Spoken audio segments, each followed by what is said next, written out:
Tebak. Monyet.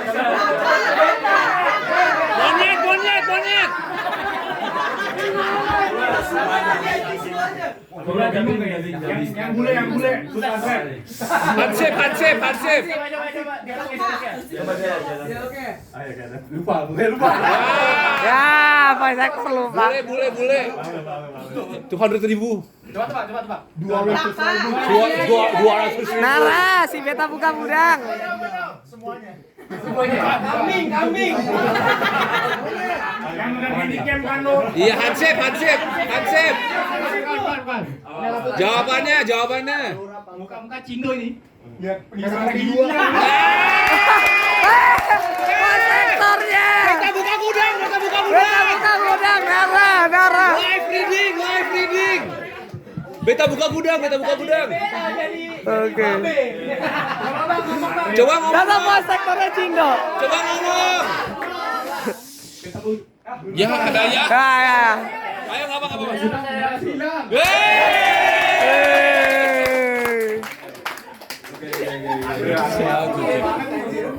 Jangan. Mimpi nggak tuh? Mungkin sebelum ini ya ke produsernya, gimana reaksimu? Kan ini nonton bareng. Sebenarnya udah nonton di bioskop belum? Gimana reaksimu nonton bareng sama teman-teman? 2 hari lalu saya masuk rumah sakit ya. Waduh, kasihan banget. Gula darah. Gula darah. Waduh. Sama vertigo. Kayaknya bakal vertigo lagi nih. Sama vertigo. Jangan. Besok lusa bakal konsul ke rumah sakit lagi. Sehat-sehat, Bang. Tapi pertama kali waktu ditawarin ngedubbing ini udah tahu gak kalau ini maksudnya udah dikasih naskahnya kayak gitu, ada pendalaman karakter. Oh, dia ada naskahnya.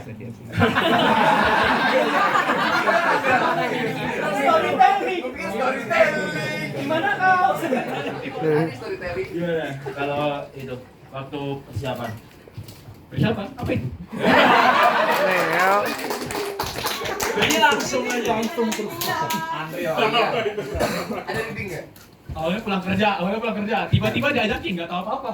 Oh. Udah ngisi aja.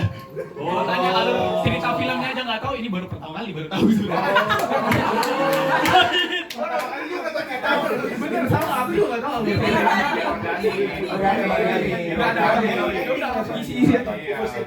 Emang realis ya, emang pendekatannya.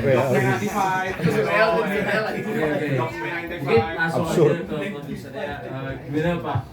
Maksudnya ini kan mungkin kalau kemarin kan setelah rame ya, tahun lalu rame banget, termasuk saya mohon maaf Pak menolak filmnya tayang di bioskop ya. Flix.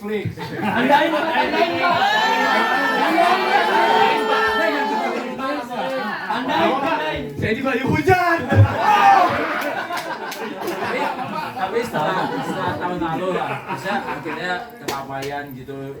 Akhirnya ini tayang lagi dan kemarin juga di kolom komentar Sinema Dara tuh rame banget gitu. 500 komentar. Lagi udah mau ini. Tapi gimana sih akhirnya apa ya? Ini kan pertanyaan harus sinetron pertanyaannya gitu. Ide awal dari pembuatan Merah Putih ini gimana, Pak?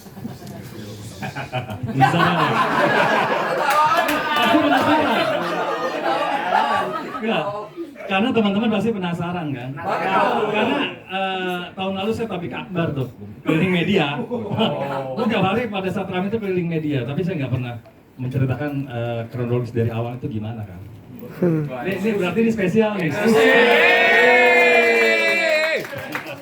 Makan kecubung apa? Apakah saat yang dikonsumsi? Enggak, karena kalau kemarin kita jelaskan itu polemik akan panjang bisa 2 bulan gitu kan, berita nggak berhenti. Oh iya. Karena kita nggak mau bermain pansos kan itu. Oh. Kasurin pak. Oke, jadi gini.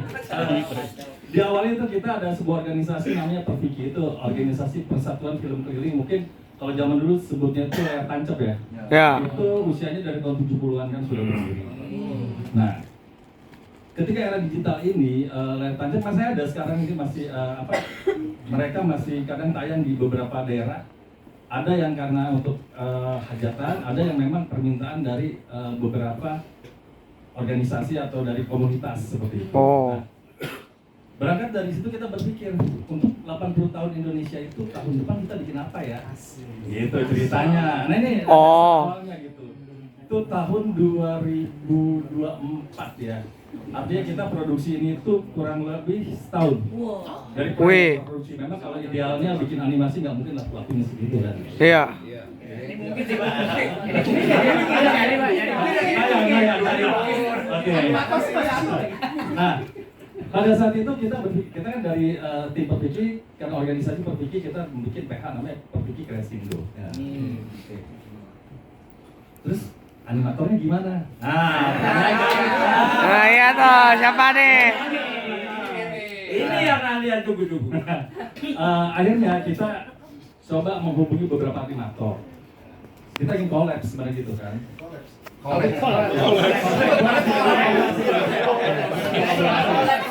Bangkrut ya. Kita pengen kolaborasi gitu. Nah, ada beberapa animator. Cuma pada akhirnya mereka nggak bisa untuk bekerja sama, harus ada ikatan kontrak, artinya ada tanda jadi secara materi gitu kan. Oh. Waduh, kita agak berat juga nih kalau kita seperti itu gitu. Dari beberapa animator itu akhirnya ketemulah Mas Gintang Takari ini gitu.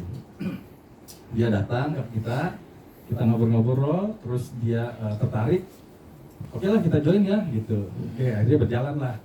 Proses itu dari pra semuanya sampai produksi, sampai pasca produksi dan sampai pada akhirnya tayang gitu. Dan tayang teman-teman sinema ya, mereka itu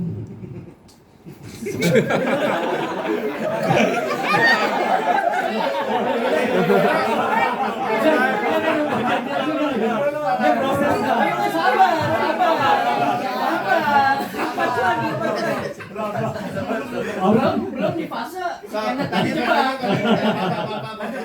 belum sampai jadi jebak.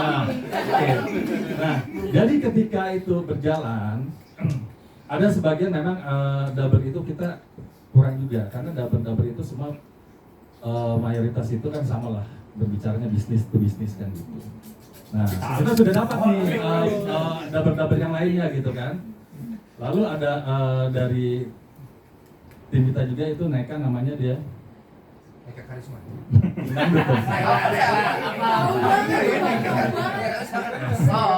Ya, lalu dia menghubungi Kenneth ya. Ya. Pada saat itu. Nah, Tugasnya menjebak dia. enggak, karena mereka sudah kenal sebelumnya. Sudah ada pertemanan. Tadi pengakuannya kan nggak tahu apa-apa tiba-tiba. Dan produksinya. Tapi sebagai teman sudah ada di belakang sebelumnya. Ingat Galaxy for All? Nah, ini dia. Guys, biar ceritanya selesai dulu guys. Aja. Sosok pengini. Nah, tadi terkait memang kalau teman-teman bilang banyak kekurangan, saya juga tidak memungkiri bahwa itu banyak kekurangan. Dan kembali kita bilang idealnya sebuah produksi film cerita 90 menit untuk animasi itu membutuhkan waktu sekitar mungkin 2-3 tahun. Karena saya sempat juga berbincang dengan kawan dari Jumbo ya, salah satu animator dari Tapi kawan-kawan juga harus tahu, Jumbo itu kan ada beberapa studio ya, tidak satu studio yang membuat animasi tersebut. Terus satu studio itu paling banyak mungkin 5 scene dia mereka dapat, seperti itu. Nah, ketika kita sudah masuk fase di post production, kita review, wah gila ya, kita sendiri mengakui itu. Ini nih artinya untuk tayang ini masih jauh nih, untuk kesempurnaan jauh lah kita bilang gitu. Jadi kita coba perbaiki ya, gitu, dari tim produksi, diperbaiki dengan maksimal, dan pada akhirnya ya seperti teman-teman lihat tadi hasil akhirnya. Akan tetapi poin yang kita garis bawahi adalah kenapa kita bikin Merah Putih One for All ini. Selama ini di setiap Agustus tanggal 17 itu tidak pernah ada dari teman-teman seprofesi dari sinema membuat film bertemakan tentang bendera merah putih atau 17 Agustus. Nah itulah yang membuat kita, jadi kita di awal nggak bicara apa namanya kita profit, kita untung, kita nggak bicara itu. kita dapat slot tayang, alhamdulillah. Kalau nggak dapat tayang, yaudah kita layar tancap aja deh. Model of the game ya Pak. Ya. Jadi gitu, artinya kita nggak tayang di XS1, udah kita layar tancap aja gitu. Intinya adalah kita ingin memberikan sesuatu di ulang tahun Indonesia ke-80. Lalu kita ingin mengedukasi anak-anak kita yang mungkin masih SD ya, kan masih SD, SMP udah nggak tertarik film ini. Ini loh bahwa kita mencintai negara kita tidak harus susah-susah. Ya 17 Agustus kita upacara, kita hormati itu bendera seperti itu. Itu tujuan awal kita. Daripada joget-joget TikTok.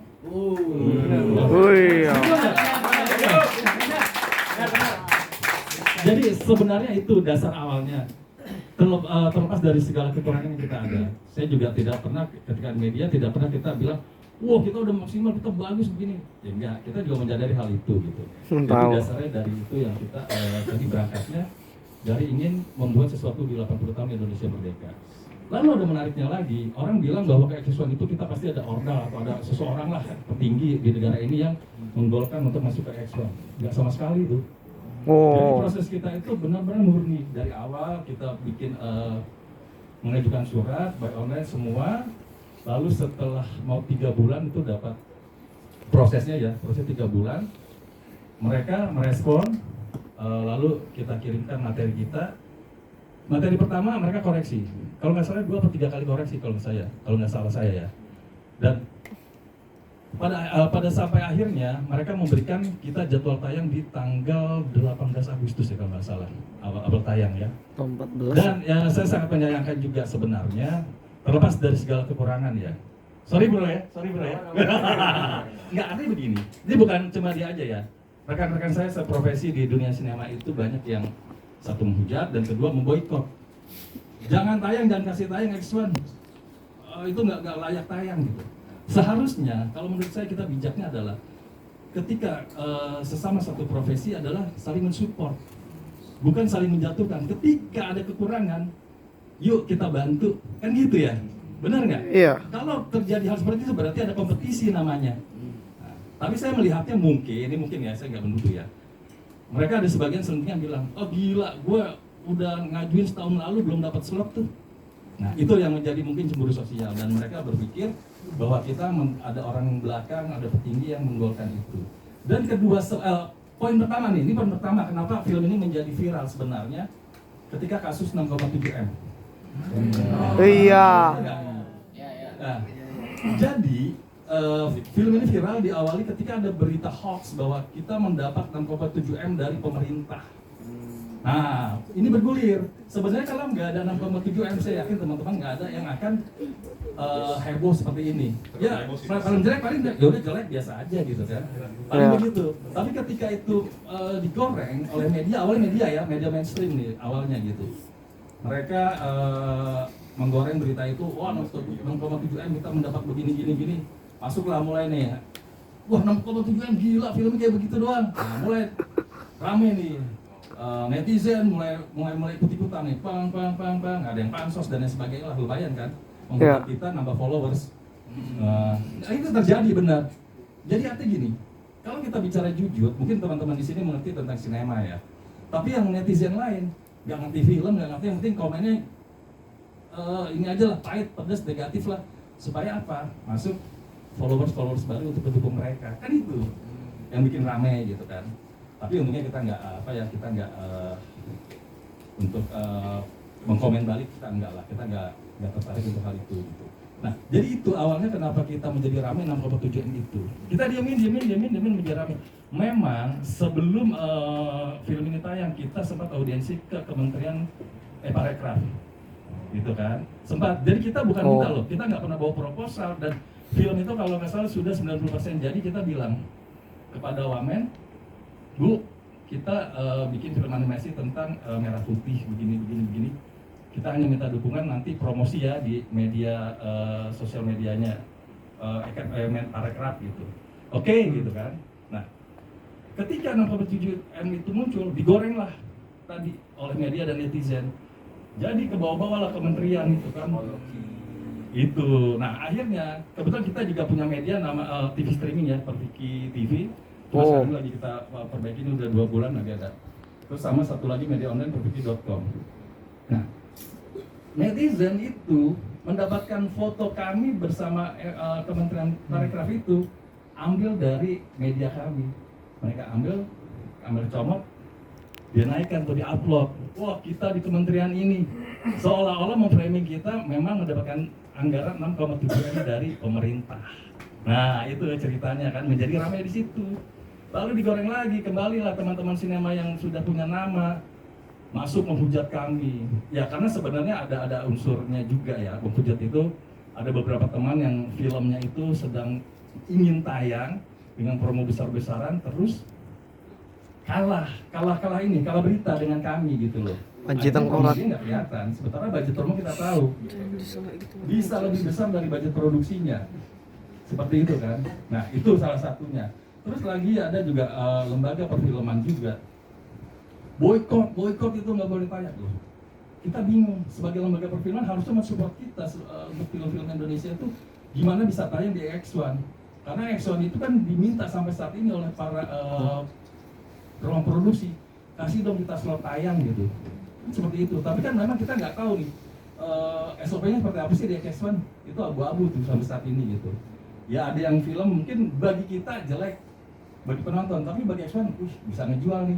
Seperti itu. Nah itu yang terjadi yang film-film kelas C ya istilahnya seperti itu. Kalau bagi penonton kita yang kritis, film apa sih kayak gini, tapi penontonnya bisa jutaan kan gitu. Nah film kami itu kalau nggak salah tayang 7 atau 8 hari gitu, bertahan di X1. Nah kembali lagi teman-teman satu provinsi itu menilai kita mendapatkan banyak layar, minimal mungkin 100 layar gitu, padahal kami cuma dapat 10 layar. Nah ini juga kan artinya yang tidak diketahui oleh teman-teman, hari ini aja baru saya buka gitu loh, yang sesungguhnya seperti itu. Nah, jadi yang tadi saya kembali ulang bahwa kami berangkat dari ingin memberikan sesuatu di 80 tahun Indonesia merdeka, mengedukasi anak-anak kita bahwa bagaimana mencintai negara itu tidak sulit gitu loh, daripada joget-joget TikTok tadi gitu. Dan kedua, kita ingin juga di setiap tahun itu, di 17 itu, ada film-film bertemakan nasionalisme untuk 17 Agustus. Dan kita juga lagi menanti nih, teman-teman kemarin yang pada menghujat kita, teman-teman progresi yang bilang, lo jelek begini dan sebagainya. Yuk, coba tahun ini teman-teman bisa bikin sesuatu untuk Indonesia merdeka di 81 tahun. Kita tunggu mereka, ada nggak gitu? Kalau nggak ada, Merah putih 2 berarti.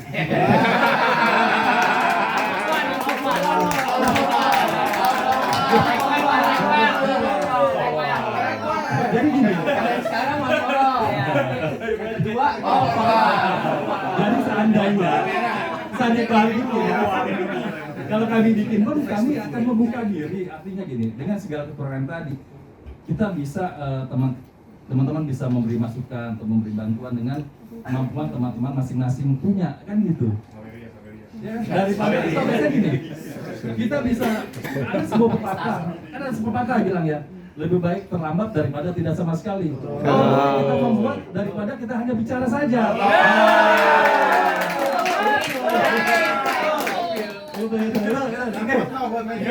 Ada yang mau tanya nggak? Ada yang mau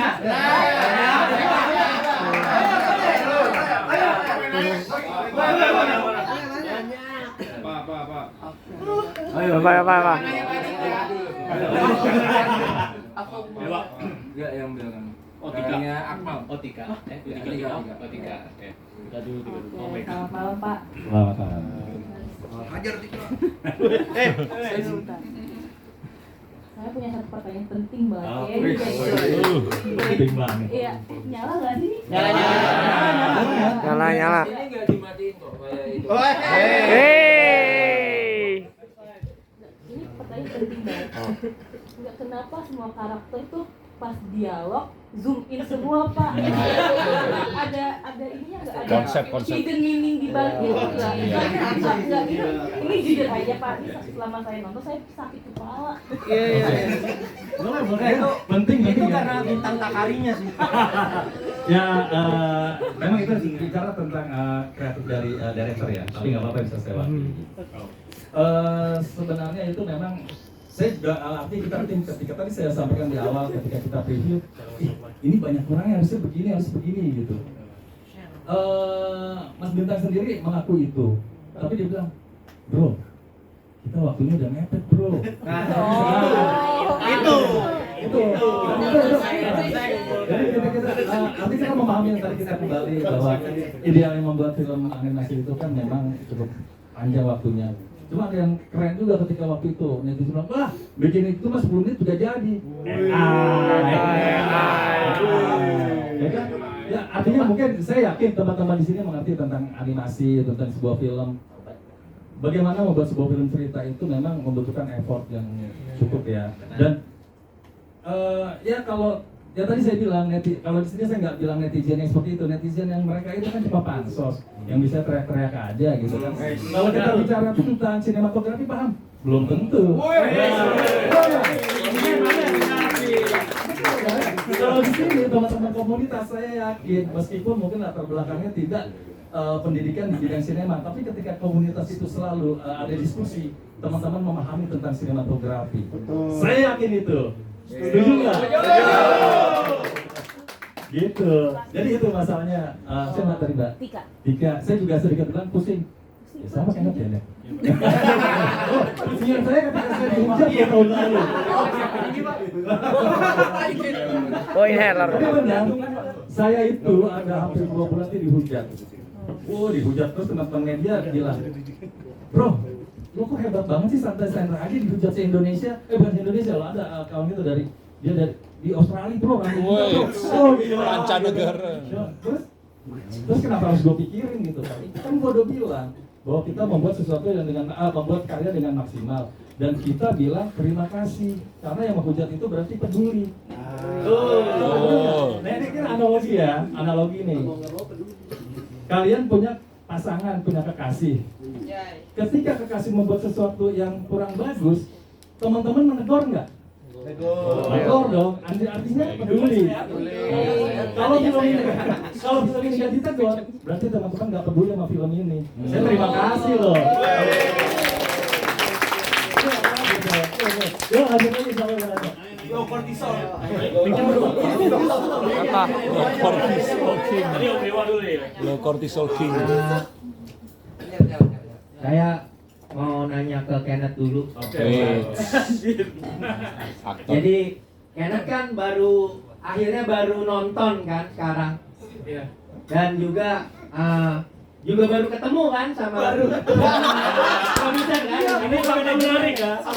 Jadi selama ini kan memang mungkin remote atau online gitu ya. Dengan produksinya aja, dengan tim produksi. Iya, jadi tim produksi. Dan setelah menyaksikan karya di mana Kenneth adalah bagian dari itu. Bintang. Ada grup WA nggak? Mungkin ada misalnya ada ada sesuatu yang ingin disampaikan oleh Kenneth, mungkin apakah gara-gara ini akhirnya jadi menunggu kalau kayak gini gua tunggu dulu deh ke industri film nyebur gitu atau ya maksudnya jadi traumatis atau gimana. Ya atau mungkin ada tawaran dubbing ke Jepang gitu kan. Wih, kelas. Google Studio Ambassador. Gara-gara yang itu yang tadi yang ada Google Translate. Gila. Ya jadi coba mungkin perasaan dari Kenneth, terus juga apa yang bisa Kenneth sampaikan setelah menyaksikan film ini. Banyak nih ya. Banyak. Sebelumnya ini baru pertama kali di depan umum ngomong kayak gini. Soalnya saya kan introvert. Oh iya. Nggak apa-apa. Kita semua introvert. Kita semua ya. Sebenarnya awal pertama dubbing Bulan Korea ini pas pulang kerja saya sebenarnya nggak tahu apa-apa juga sih. Dijebak gitu. Enggak juga. Oh, nggak dijebak. Awalnya ditawarin, saya kira kayak bikin animasi dari YouTube gitu, animasi YouTube lah. Saya juga nggak tahu kan animasi kayak gimana, cuman disodorin sama apa sih yang skrip suara-suara gitu. Ya udah saya isi suara, pas tahu film alamak. Alamak. Masih follower masih 500. Guys, follow. Boleh. Nah habis itu kalau tanya kesan pesannya bingung sih jawab apa yang tadi muka aja guys.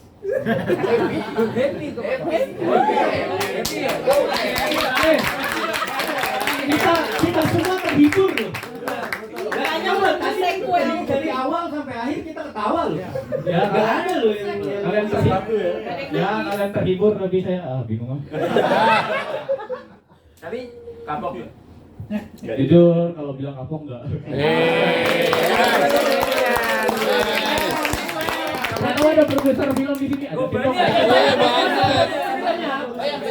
Berarti nanti Merah Putih 2 si Nara juga ikut ya. Kayaknya enggak tahu deh.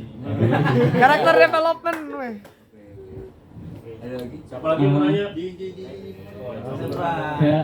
Saya ngomong dulu. Sebenarnya kalau dibilang bangga, aduh. Bangga. Proses belajar. Ya dibilang bangga. Ya bangga. Aduh nggak 100% sih, tapi lumayan lah. Iya, spesial screening banyak orang nih. Full house. Ya karena ini waktu itu pas saya daftar di Google Student Ambassador, saya keterima karena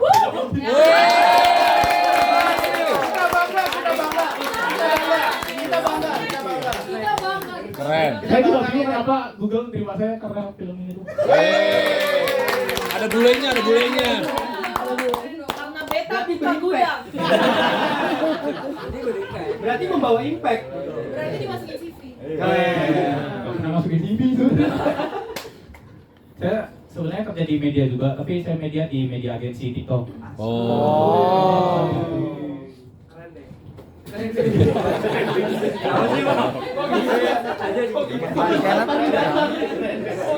Ya, saya mahasiswa hukum. Sebenarnya pengennya jadi pengacara, tapi nggak tahu kenapa jadi terjebak di sini ya. Terjebak. Kenneth Whitman. Buat kalian yang mau hujat, tenang aja. Saya juga hujat dulu. Kita nggak hujan, kita bangga. Bisa lah jadi Kenneth Whitman. Mau nanya, sebelumnya kalau nonton film yang lain saya ketawa pas scene mas ya. Ini per frame saya ketawa. Setuju. Iya maksudnya ketika orang lain menghujat, gua tuh nonton sama Kanji, langsung di Kemang Village. Sama Dewa juga. Sama Dewa. Bahkan Sama Kementerian Kegelapan. tengah malam kita ngeliat jadwalnya tuh dihapus dari landing page-nya S1. Gue inget banget terus kayak, ya batal nih besok kita nongkrongnya. Ternyata muncul lagi subuh. Jadi gue ketika yang lain menghujat, gue pengen mencobakan itu gitu loh, cinematic experience-nya gitu. Dan bener ya, maksudnya kalau ada 10 momen di hidup gue yang paling bahagia, ini salah satunya gitu.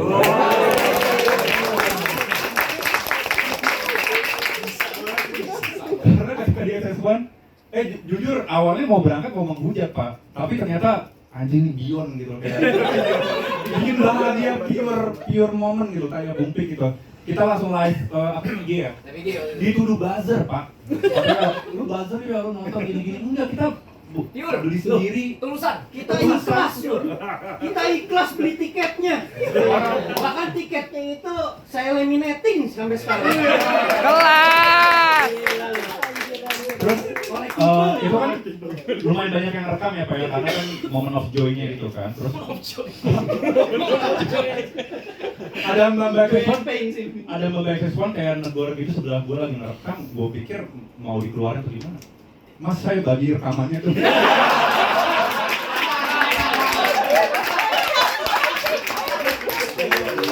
Itu sebagian pengalaman. Iya kan? Iya maksudnya mau mungkin kalau kalian ngerasa aduh gara-gara film ini gue dihujat, tapi ada orang yang bahagia nonton itu. Yes. Pertanyaannya itu adalah ini banget ya, Hansip nih.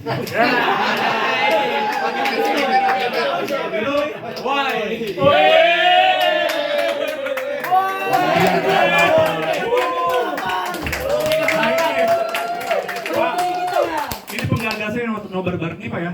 biasanya orang media tuh ngerekam waktu galprem Pak, ini waktu nonton.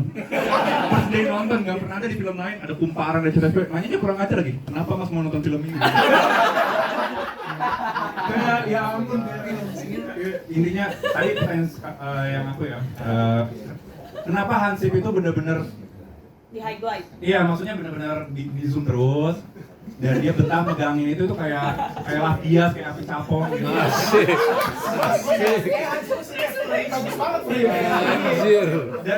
Dan still cuma di 25 fps 60 Pak di mana-mana. Dan jadi transisi kan. Iya. Dan aku nanya gini, Tanya kameranya merek apa itu? aku nanya gini karena tadi obrolan dia sama istrinya atau apanya kan agak kurang jelas. Itu dielaborasi aja sih Pak. Maksudnya biar saya kesini nanti saya bisa wafat dengan tenang gitu. Nggak ada pertanyaan-pertanyaan lagi gitu loh. Penasaran di situ gitu loh. Itu aja sih Pak. Ya, thank you. Ya, saya juga senang sebenarnya tadi ketika film baru dimulai, wah langsung heboh kan. Sampai kan heboh hujatan, tapi pada ketawa-tawa kan. Waduh, saya memberikan sesuatu untuk teman-teman semua. Kebahagiaan malam ini. Ya, arti gini, kalau untuk yang tadi tokoh Hansip itu sebenarnya di ending itu ketika dia bicara sama istrinya bahwa kenapa sih kamu selamatkan mereka? Harusnya si Anto itu yang mendapatkan bendera yang anak-anak nakal itu. Harusnya mereka digagalin, tapi Hansip bilang ya aku gak tega juga gitu. Cuma memang penekanan-penekanan secara adegan itu tidak ada, jadi penonton agak sedikit bias dengan tokoh Hansip itu. Betul itu sih. Saya nggak ngebela ya, ngebela diri. Oke, jadi tadi kan Mas. Tapi kenapa Hansipnya nggak nolong anak-anaknya? Nah, Kenapa? Tadi dibilang dia karena nggak menolong supaya mereka itu gagal. Gagal supaya biasa itu. supaya si anak itu apa ponakannya mendapat bendera itu. Tapi ternyata anak-anak itu malah berhasil mendapatkan bendera. Makanya istrinya komplain. Cuma karena tadi istrinya. karena tadi memang agak biasa saya dengan musik ya, waktu mixingnya juga itu musik agak tinggi ya. Kurang rendah jadi dialognya agak ketutup sedikit dan ditambah teman-teman juga cukup bahagia menontonnya. Ya, oke, ada lagi nggak yang lain? Sebelum apa teman-teman nanya, ini ada statement dari Kementerian Kegelapan. Ada Bung Rin juga di situ. Ya. Ya. Terima kasih. Wakili Terima kasih Kementerian Mbak. Kegelapan. Mewakili kami satu-satunya kementerian yang mengadakan nobar ya, di Kemang Village waktu itu. Tapi saya waktu itu ingat banget kami nonton untuk preview dulu di tanggal 14 Agustus jam 13.50. Kita pertama kali nonton dan setelah selesai nonton tuh kami ingat diwawancarain oleh Kompas sama Kumparan dan Tribun News. Waktu itu kan habis euforia Jumbo kan. Jadi ada salah satu wartawan iseng nih nanya ke saya dan Bung Rin waktu itu, ini kan bakal mengotori apa yang udah dicapai Jumbo gitu ya. Saya bilang, start dulu. Anda jangan berstatement seperti itu. Karena kan Jumbo ini, saya jawab begini ya, karena kan Jumbo ini adalah pedestalnya, puncak tertinggi sinema animasi Indonesia gitu kan. Kita butuh Palung Mariana. Yang terdalam dulu nih. Jadi kita punya komparasinya gitu.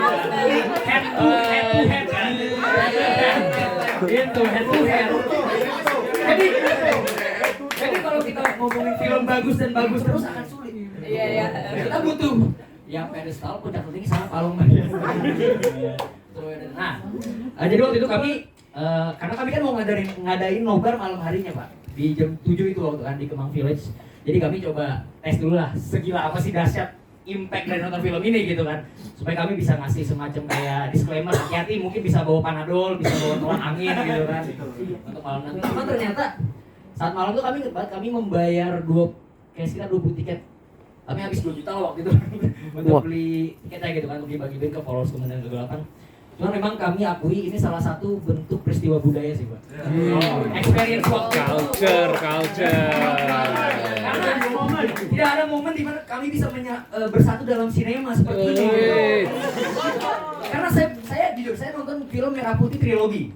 Itu saya nggak sampai nyanyi Berdiri Indonesia Raya. Saya nonton film-film tentang kemerdekaan, saya nggak sampai berdiri untuk nyanyi, saya untuk merayakan gitu kan. Tapi film ini berhasil menyatukan kita semua. Bahwa dalam keadaan segetir apapun negara ini, dalam keadaan segagal ini, sekeos ini, kita bisa tetap menjadi patriotik. Film ini menurut saya bukan sebuah karya ya, tapi sebuah statement. Hidup Jokowi! Hidup Jokowi! Jadi menurut saya, dengan screening ini berarti saya nonton ketiga kalinya. Wow. Saya nonton sudah 2 kali. Yang pertama emang kerasa pusing banget, efeknya dasar banget, tapi yang kedua euforia ektase gitu. Itu momen dimana kita moksa bersama itu. Yang ketiga. Benar. Saya sama Mas Edvan, Mas Dewa, Mas Panji itu setelah itu mengadakan live Instagram terpanjang untuk membicarakan film ini saja gitu kan. Kita membela loh Pak. Betul. 2 juta orang menghina kita pasang badan. Maksud gua, ini malam pertama kan, orang-orang udah nghinanya kayak gitu, nonton dulu gitu loh maksudnya. Baru ngehina. Baru gitu. Lu nonton enggak apa enggak ngina-hina, maksudnya dosanya. Betul. Itu yang bikin Indonesia bodoh. Betul. Karena buat apa literasi kalau nggak ada aksi? Ini aksi dulu baru literasinya ada. Gitu men. Gitu. Jadi kami dari Kementerian Kegelapan berterima kasih sekali gitu karena momen ini momen yang menyatukan kami sih gitu Pak. Karena mungkin kan teman-teman 2025 Pak Prabowo setahun ya kan mungkin pusing dan segala macam kita eksistensi kebangsaan kita tuh mulai memudar gitu kan. Tapi film ini kembali menumbuhkan secerca harapan itu gitu. Meskipun dolar udah 18.000 loh. Sebenarnya belum. Tapi bisa ketawa malam ini ya. Besok Senin bodoh amat. Ngatur jadwal film. Jadi ya film ini bisa sedikit menjadi remedy gitu Pak dari kekacauan bangsa gitu ya. Sehingga ya kita bisa merayakan sesuatu lah gitu. Nah, terkait jadi Mas Edvan tadi kan Hansip dan setelah nonton 3 kali saya kira bisa menyadari filosofi makna esensi dari Hansip itu. Oke, bagaimana? Jadi sebenarnya film ini semuanya yang terjadi dalam scene itu kita melihat dari perspektif Hansip. Hansip itu jadi Hansip ya. Makanya kalau ada Dolby Atmos karena all around you itu dia sebenarnya.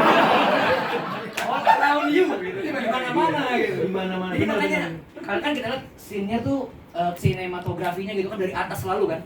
Selalu dari atas gitu. Itu kamera Hansip sebenarnya. Kamera Hansip. Gitu. Jadi ini benar-benar experience saya selama 3 kali saya akan menyadari makna Hansip itu Kak. Kita adalah Hansip. Ini kita sedang di sesi sinema poetika ya kita lagi. Poetika anaknya Mamat. Jadi kan tadi di dialog di akhir itu saya sebenarnya di bioskop tuh tahu banget dialognya. Saya hafal banget dialog terakhirnya. Jadi si istrinya itu nanya, kenapa sih Pak membiarkan mereka dapetin bendera? Kan kita anaknya si Anto ini juga pengen menjadi pasukan pengibar bendera gitu kan. Jadi selama ini ngumpetin Hansip benderanya supaya anak-anak itu nggak bisa mengibarkan bendera karena si Anto itu anaknya merasa pengen jadi paskibraka tapi nggak bisa, nggak dipilih, kecewa. Ini kurang gitu kan. Cuman emang ketakan apa?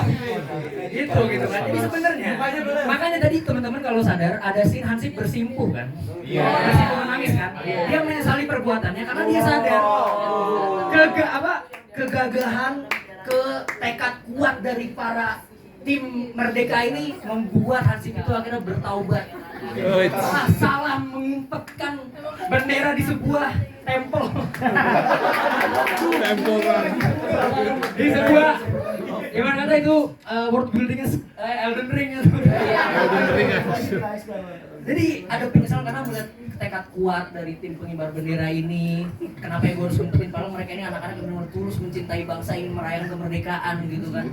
Jadi sebenarnya sedih itu gitu peran Hansip ini. Gimana ya memang film ini sebenarnya ya biasa teman-teman yang namanya juga kalau karakter utama biasanya karakter yang paling penting itu nggak pernah ada di sini kan, nggak pernah ada di cover kan, karena untuk surprise gitu, untuk surprise. Betul dan menurut saya bisa relate sih dengan Hansip ini sih.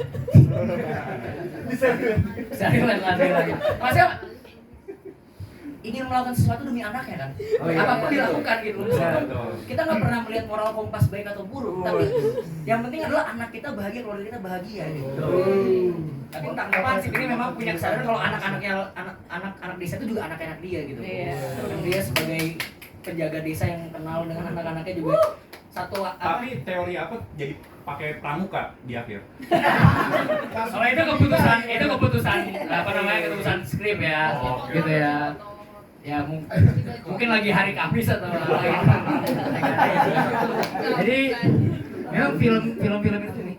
Saya nonton film favorit saya itu Drive My Car, tapi saya cuma nonton 2 kali. Ini 3 kali.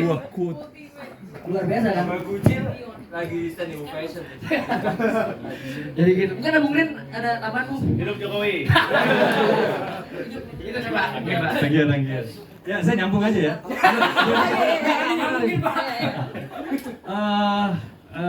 Tadi memang seperti yang disebutkan bahwa kenapa Hansip itu begitu dan belakang ada dia bersimpuh. Gini loh.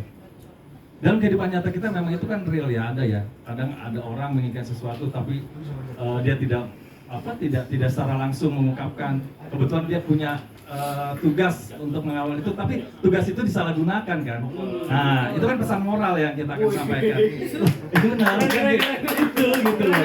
Cuma kan kita ya pakai soft lah, soft ceritanya kan gitu. Nah, lalu kalau tadi nyambung dia bilang kita nonton aja belum udah menghujat. Itu setuju. Kenapa? Ketika saya dihujat pertama kali, kok di gudang ada senjata, ada basoka dan lain sebagainya. Hey bro, gitu kan istilahnya. Dia cuma nonton cuplikan, tapi sudah berkomentar sedemikian dalam gitu, sedemikian jauh. Padahal nggak tahu. Nah, ketika nonton berita, masih nggak tahu Pak. Udah nonton masih nggak tahu. Loh, seperti gini. Di awal kan ada adegan latihan drama, ada tentara Belanda dan sebagainya. Lalu di dalam gudang itu kan, nah, di gudang itu kan ada senjata-senjata mainan yang nanti properti untuk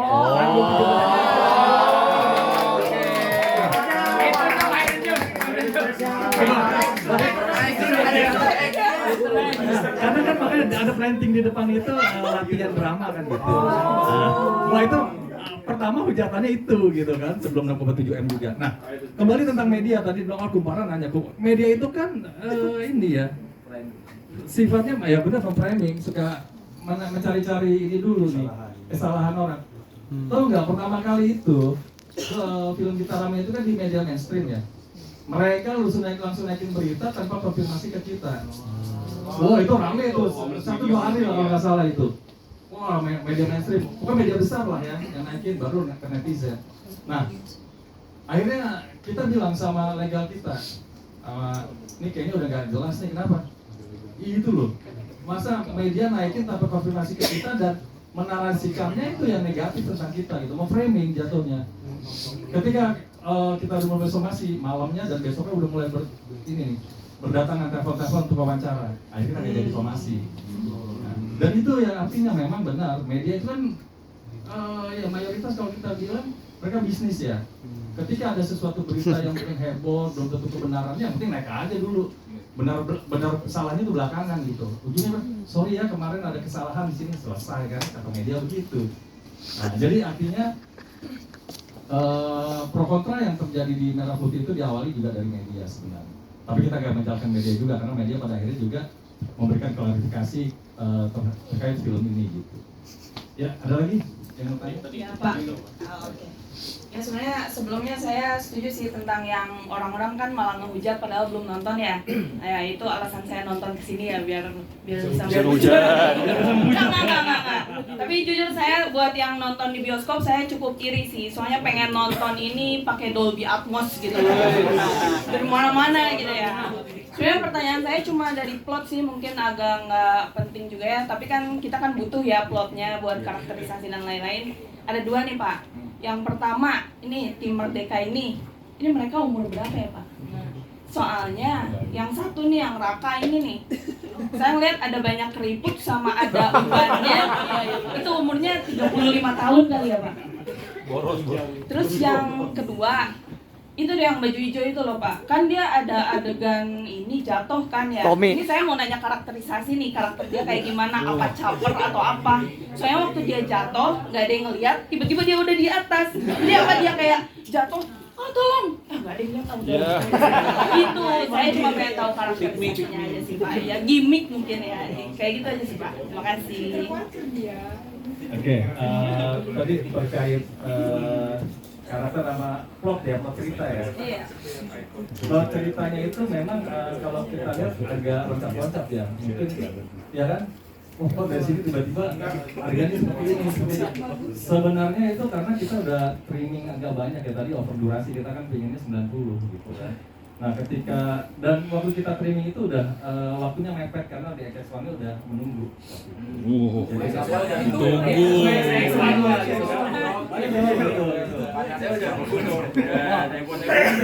sementara di pos pro-nya udah gerubak gitu lah. Ya itu untuk jalan ceritanya kenapa sih kesannya kayak jumping gitu. Lalu dengan karakter ya, karakternya sebenarnya itu mereka ada jelas itu, ada dari berbagai suku ya. Ada Jawa, ada Papua, ada Ambon, ada Manado, Kodawi gitu. Nah, itu tuh si Nara tuh yang Ini Papua. Ini apa, Pak? Apa nama? Haji apa? Ini sana beta kampung tuh. Itu Korea. Oh. Ini Chinese nih. Pengalaman Solo bukan? Tommy apa?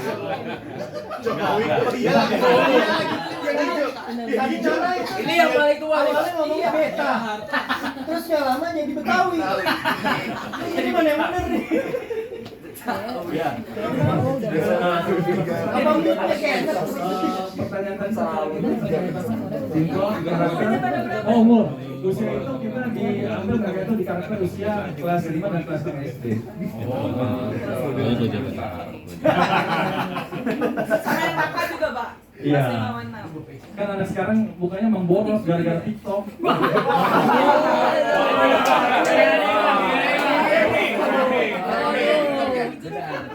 Coba, saya sama dia kelihatannya nggak beda jauh sih.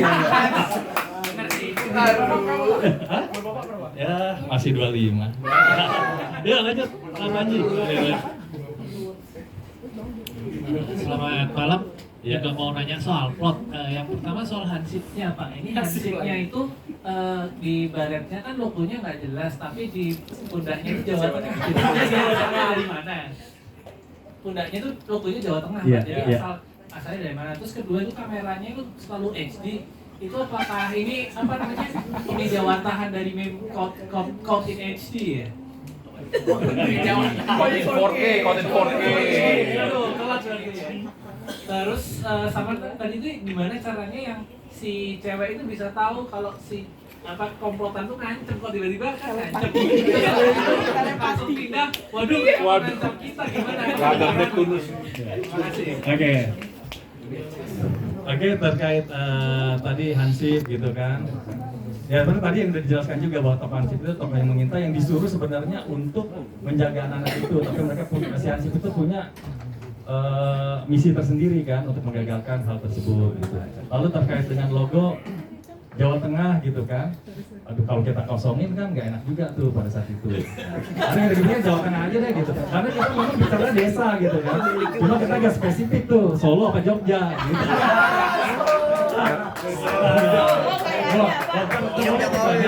Gak ada politiknya. Jadi gitu. Artinya itu ya. Tadi kalau untuk yang dia tiba-tiba dibilang diancam, dari mana taunya? Itu ada scene yang ke trim gitu, ke potong waktu itu tuh. Gitu. Oke, ada lagi? Mungkin setelah ini satu pertanyaan lagi ya. Halo, Pak. Saya dulu mau nonton filmnya tahun lalu. Tapi saya waktu lagi di Sumatera. Di Sumatera nggak ada filmnya. Ini pertama kali saya nonton filmnya. Saya mau ngapresiasi aja untuk semua tim Perpiki, terus untuk masnya yang dubbing, animatornya, Kenneth, Mas Kenneth, terus untuk Metro Cinema Kemang dan Cinema Darurat yang udah bikin pemutaran ini. Sebenarnya saya stres hidup di Indonesia tuh, kayak ada banyak hal yang bikin pusing gitu, terus mulai dari situasi yang tidak kondusif, hukum yang nggak jelas, sama situasi global yang sekarang dolar naik. Tapi saya nonton hari ini, saya bahagia sih nonton film ini. Bukan saya nggak mau menganalisa analisa filmnya dari sisi yang kritis gitu, sebenarnya dari segi teknis. Tapi waktu saya nonton tadi ada beberapa kayak saya berpikir iya gitu, musiknya kuat banget ini, apa ini analogi dari misalnya pemerintah itu tidak mendengar suara rakyat.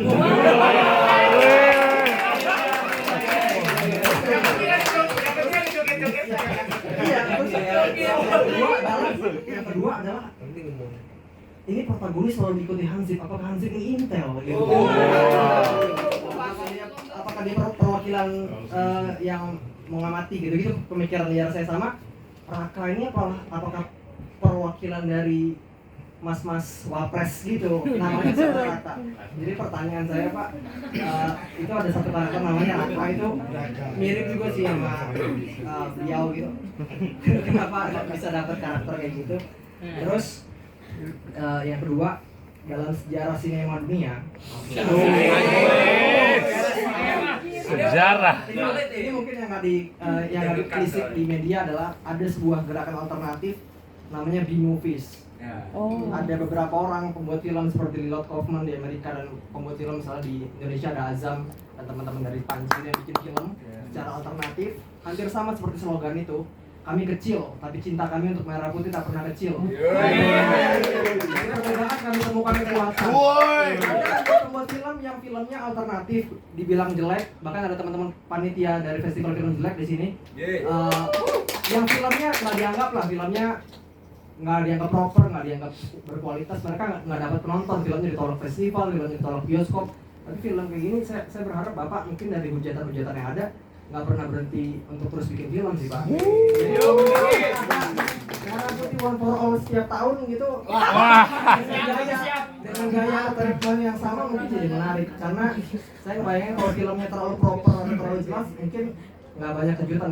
Ada banyak kejutan itu, ada kayak main game gitu, rasanya kayak main game PS1 yang ada dunia kayak filmnya kayak unik aja sih menurut sih Pak. Ya kayak unik lah filmnya Pak gitu. Jadi pertanyaan saya tadi ada satu tuh kenapa ada karakter Raka. Terus yang kedua, kalau misalnya ada sequel sih saya pengen nonton. Bapak berencana pengen bikin sequel nggak mungkin untuk 81 tahun ini atau 100 tahun Indonesia juga kelamaan kan Pak, kalau 100 tahun masih nunggu. Terus yang ketiga, ini pertanyaan yang sederhana, tapi saya suka nanya gitu ke setiap orang, setiap pembuat film gitu. Arti film bagi Bapak apa? AI itu kan AI. Orang kan sekarang lagi arti AI itu artificial intelligence. Apakah AI itu animasi Indonesia gitu?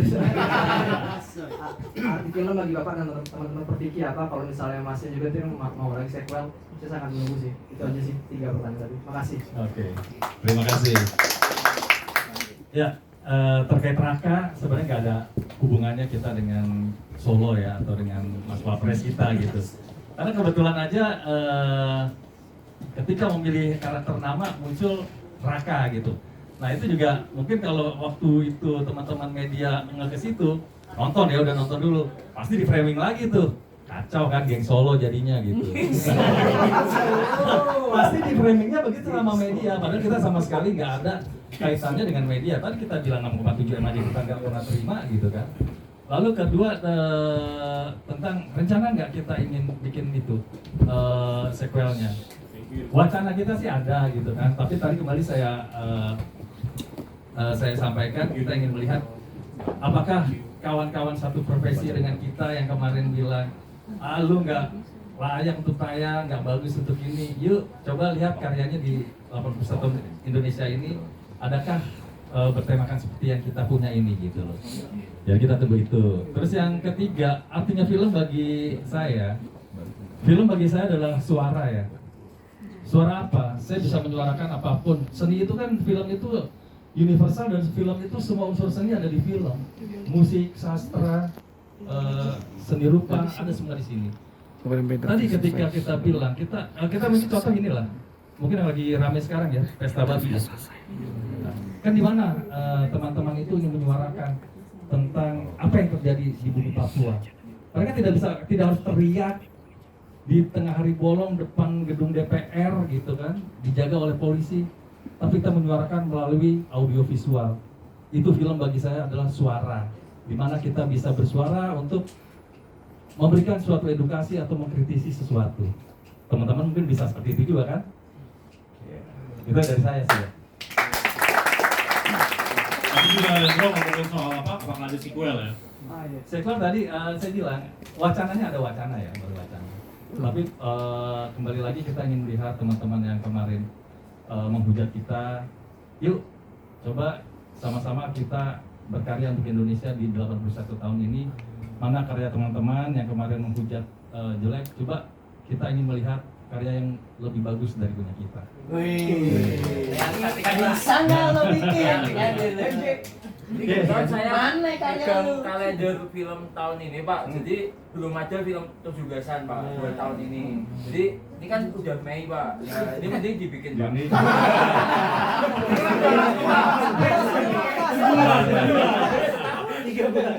Buktikan Pak. Juli, Agustus. Sekarang kalau yang ini kan benderanya yang hilang, sekarang tiangnya Pak. Nggak hasilnya hilang loh. Yang tadi kilo. Udah selesai atau masih ada lagi? Tadi kan juga Pak Ali sempat bilang ada versi 90 menit. Mungkin itu bisa ditayangin kan ya? Wow. Direktor cut. Director cut. Penari pun kalah. Director cut 90 menit itu. Masa cuma PHP itu aja yang bisa angkat merah putih. Angkat versi. Blu-ray versinya kapan rilis Pak? Rilis Pak. Blu-ray versinya kami mau koleksi. Stadion gitu coba. Waduh, itu nanti coba kita bahas. Wih. Sampai om merch dulu. Dari saya, perkenalkan, nama saya Abin dari Lancer Visivo. Sama seperti teman-teman yang lain ya, kita penasaran dengan plot yang telah ditampilkan gitu. Karena seperti beberapa dialog yang tidak begitu terdengar karena BGM yang sangat-sangat besar gitu. Saya ingin menanyakan apakah akan ada versi yang no background music gitu. Atau mungkin ada skrip yang bisa saya baca atau mungkin teman-teman baca gitu. Iya, nama title mungkin itu juga salah satu hal menarik sih. Ya, itu dari saya. Terima kasih. Ya, terima kasih. Ya sebenarnya usulnya menarik ya. Artinya begini, teman-teman masih mengapresiasi film ini meskipun tetap ada hujatan gitu kan. Artinya penasaran kan, oh dialognya seperti apa sih tadi, karena antara musik dan dialog itu lebih tinggi gitu kan, musiknya lebih tinggi gitu. Ditambah juga teman-teman tadi cukup cukup ramai seperti itu. Tapi mungkin nanti kita coba ini ya, coba saya diskusikan dengan manajemen. Artinya kita mungkin pun ada bukan tayang di X1 ya, mungkin bisa lagi tayang di sini dengan versi yang sudah kita revisi tadi untuk mixingnya dan lain sebagainya gitu. Semoga bisa terrealisasi. Gitu. Waktu saya nyambung lagi di satu dikit ya. Tadi bilang Jumbo film bagus gitu. Sesuatu yang bagus ketika tidak ada yang jelek tidak akan menjadi yang bagus.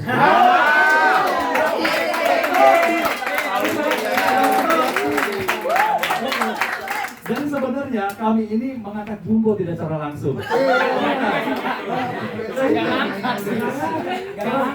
Anda membuktikan ada yang lebih rendah juga. Sama seperti ya, teman-teman kalau bikin sebuah shot, coba pasti produser bilang ke director, lu bikin shot yang bagus, semua dong shot bagus. Bro, saya director juga soalnya gitu kan. Jadi kadang-kadang saya bilang, ketika semua scene itu dibikin digarap bagus, terus kata yang bagus itu yang mana? Kalau semuanya bagus, ya nggak ada yang bagus dong. Ya standar pada akhirnya. Ketika dibilang ini yang shotnya biasa ya, tapi ini kita bikin golden shot, atau ini yang bikin agak bagus. Nah baru di situ ada yang, oh ini yang biasa. Oh ini gila lo, keren banget lo. Shot ini adegan ini. Itu akan terbentuk namanya kata bagus dan kata oke. Setuju nggak? Setuju. Jelek bukan berarti paling jelek, tapi membantu yang bagus.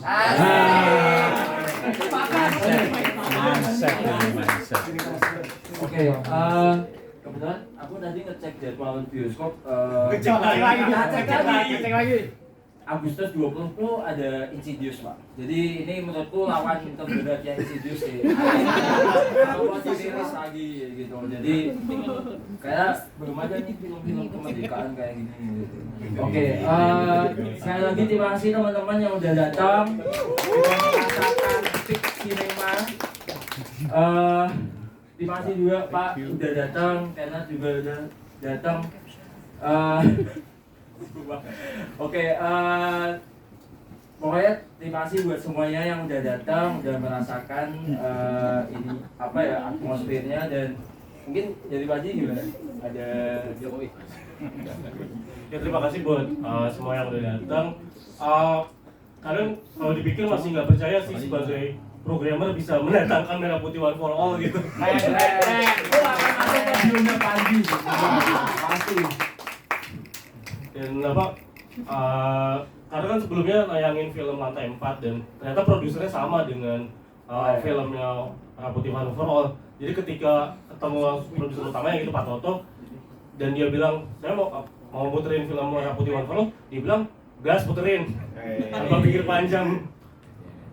Ya udah setelah itu ya terjadilah ini dan ya seneng banget bisa membagi kebahagiaan yang saya, Dewa, Edvan, Bung Fik, Bung Rin rasakan di Kemang Village 1 tahun yang lalu. Kemang Village waktu itu berubah jadi Resident Evil Village. Keren banget sih. Setelah hampir setahun akhirnya ya kita bisa nonton ini lagi gitu Masterpiece. Tapi ini bakal akan kan ini juga topiknya maksudnya dari Layar Tancap akan ditayangin di Layar Tancap yang ada di daerah nggak Pak? Rencananya seperti itu. Oh. Karena pada aku sih Pak, karena Jawa Tengah Pak. Solo. Waktu itu kita promo ya, waktu itu Solo Paragon promo. kita ada di beberapa stasiun radio, terus kita live kan. Apa pendengar radio di daerah itu bilang, wah ini film ini orang tua ya, khusus orang tua nih. Ini film ini kapan tayang ya di daerah, karena daerah saya jauh dari bioskop, mereka di pedalaman loh, artinya jauh dari kota. Ya mereka bisa nonton di layar tancap gitu. Artinya itu ada bagian dari kita mungkin nanti akan di beberapa titik wilayah di Indonesia kita akan putar ke beberapa titik. Kementerian Kegelapan siap bantu Pak. Siap bantu ya. Siap bantu Pak.